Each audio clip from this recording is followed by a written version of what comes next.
Hello everyone. आज के इस वीडियो में जो हम बात करने वाले हैं साम्य की प्रकृति के बारे में, यानी कि नेचर ऑफ इक्विटी के बारे में। यदि आप पिछली वाली वीडियोस नहीं देखे हैं जिसमें हमने डिस्कस किया था कि जो साम्य का विकास है, साम्य क्या होती है, साम्य का विकास रोम में कैसे हुआ और इंग्लैंड में कैसे हुआ और भारत में कैसे हुआ, तो काफ़ी इंपॉर्टेंट वो वीडियोस हैं। तो आप जा करके प्लेलिस्ट में ज़रूर से ज़रूर देखें और देन ये चीज़ें समझ में आएंगी। तो चलिए स्टार्ट करते हैं। साम्य का प्रकृति यानी कि नेचर ऑफ द इक्विटी क्या होती है। देखो, इसके तीन नेचर हैं और तीनों इंपॉर्टेंट हैं और तीनों पे ही नेचर पे बेस्ड है पूरी इक्विटी। तो इसलिए हमको इसको अच्छे से केस लॉ के हिसाब से समझना काफ़ी जो है इम्पोर्टेंट होगा। तो चलिए स्टार्ट करते हैं। पहला देखो, साम्य अंतःकरण जिसे कहते हैं या शुद्ध अंतःकरण भी कहते हैं इसको, गुड कॉन्साइंस कॉन्सेंस एवं प्राकृतिक न्याय पर आधारित है। सबसे पहले तो ये है, ठीक है। दूसरा जो है साम्य ईमानदारी एवं सच्चाई पर आधारित है, ठीक है। और तीसरा जो है कपट पर जो साम्य है का कोई महत्व नहीं होगा, ठीक है। तो व्यक्ति स्वयं कपट किया है उसे स्वयं कोई सहयोग नहीं मिलेगा, यानी कि जो फ्रॉड किया है वो साम्य का जो है वो नहीं ले सकता, ठीक है। साम्य का उपयोग नहीं कर सकता। एक केस हम देखते हैं जो अमर सत्यम वर्सेस स्टेट ऑफ बिहार, ठीक है, पटना हाई कोर्ट के द्वारा जो है ये केस बताया गया था। इस मामले में जो है कपट के आधार पर जो है किसी शैक्षणिक संस्थान यानी कि इंस्टीट्यूशन में प्रवेश लेने के लिए व्यक्ति साम्य का सहारा नहीं ले सकता है। यानी कि ये कह लो कि कहीं किसी इंस्टीट्यूशन में एडमिशन लेना है तो वहाँ पे साम्य का जो है उपयोग करके जो है वो सहारा लेकर के जो है वो फ्रॉडली तरीके से वो नहीं कर सकता है। साम्य प्रत्येक व्यक्ति से ये अपेक्षा करती है कि जो कुछ भी कार्य होगा वो शुद्ध अंतःकरण के साथ होगा, क्योंकि शुद्ध अंतःकरण में ही साम्य है और साम्य इसी पे आधारित है, ठीक है। तो ये कह लो कि विदाउट गुड कॉन्सेंसस जो है ये चीज़ें नहीं होंगी।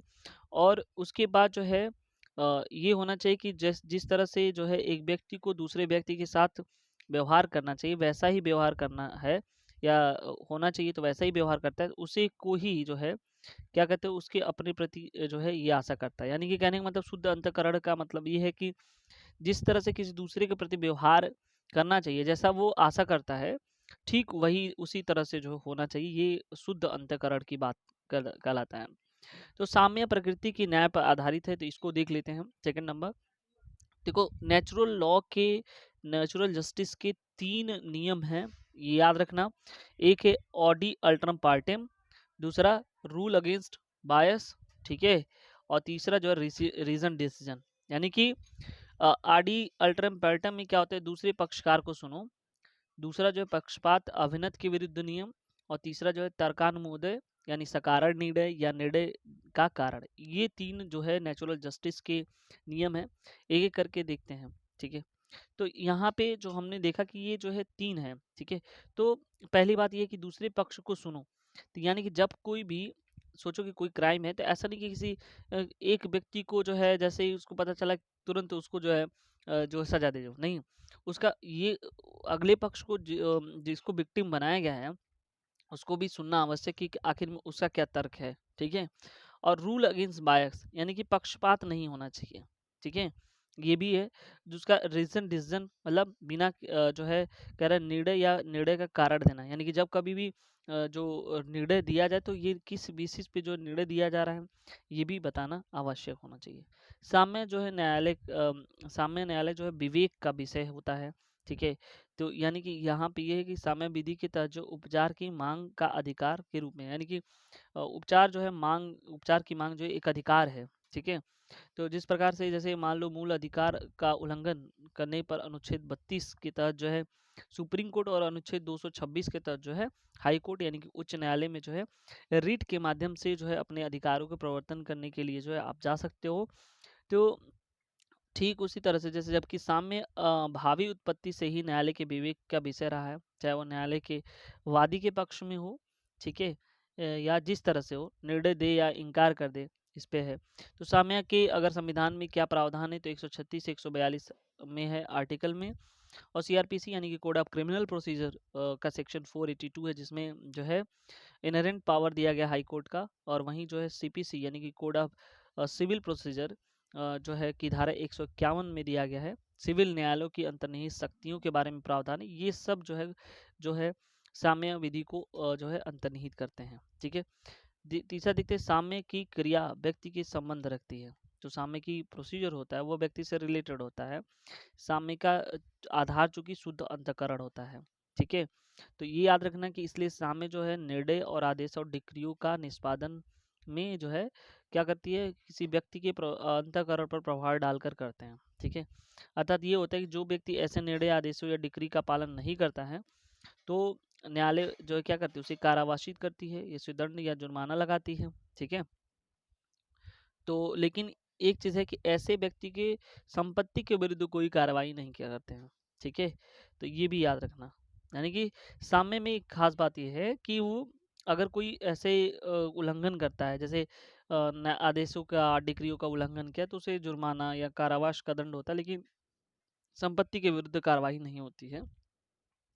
अगर इसका हम देखें तो सीपीसी की एक धारा 16 है, 16 का परंतु जो सीमित दायरे को समाहित कर दिया है, ये भी याद रखना।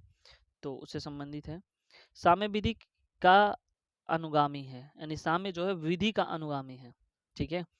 यानी कि देखो यहाँ पे क्या होता है कि सामान्य विधि में कठोरता को दूर करने के लिए ही साम्य की व्यवस्था की गई है, न कि सामान्य विधि पर साम्य अभिभावी हो जाएगा, यानी प्रिवेल नहीं करेगा। ठीक है। साम्य न कभी किसी सामान्य विधि के प्रावधानों पर अभिभावी होगा, न होने का दावा करता है। तो ये भी याद रखना, बस उसके साथ चलता है।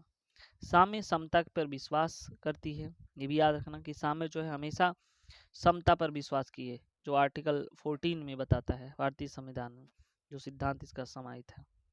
ठीक है। उसके बाद देखो यहाँ पे एक केस है, यानी कि इसका कहने का मतलब है कि समान व्यक्तियों के साथ जो है समान व्यवहार करना। ठीक है। ये चीज़ें हैं। Sudhir Goyal versus municipal corporation Delhi, विभेद साम्य के सिद्धांत पर विपरीत है। यहाँ पे ये बताया गया है। सामान्य विधि की पूर्ति करने वाला एक निकाय है। ठीक है। तो सही बात है, एक तरह का ये एक सिस्टम है जो कठोरता या कमियों को दूर करता है, और निम्नलिखित तीन प्रकार से ये दूर कर सकता है। सबसे पहले तो ये ऐसे मामलों में अनुतोष प्रदान कर दे, यानी कि कुछ रिलीफ वगैरह दे दे सामान्य विधि के अंतर्गत, जैसे एसीबी वर्सेस वाइट का मामला था, इसमें न्यायाधीश होल्ट थे। ये चुनाव से संबंधित मामला था, टॉट्स में आप लोगों को देखने के लिए मिलेगा। वैसे यहाँ पे ऐसे मामले जो उपचार प्रदान करके, जिनमें सामान्य विधि के तहत उपचार अपर्याप्त थे, वहाँ भी ऐसा कर सकता है। सामान्य विधि के कठोर दोषपूर्ण प्रक्रिया को सरल बना करके जो है ये साम्य विधि जो है उसकी पूर्ति कर सकती थी। इस तरह से हम लोगों ने देखा कि बेसिकली इसके तीन नेचर यहाँ पे हम लोगों ने देखा कि साम्य जो है पहली तो किस तरह से शुद्ध अंतःकरण होता है और ईमानदारी सच्चाई पर आधारित होती है, और कपट को कोई महत्व नहीं देती है। तो ये भी इस तरह से हम लोगों ने कंप्लीट कर लिया आज का इस वीडियो। मिलते हैं नेक्स्ट वीडियो में नेक्स्ट टॉपिक के साथ। अगर चैनल सब्सक्राइब नहीं है तो चैनल सब्सक्राइब जरूर कर लें, अपने दोस्तों को शेयर करना ना भूलें। ठीक है। Thank you so much.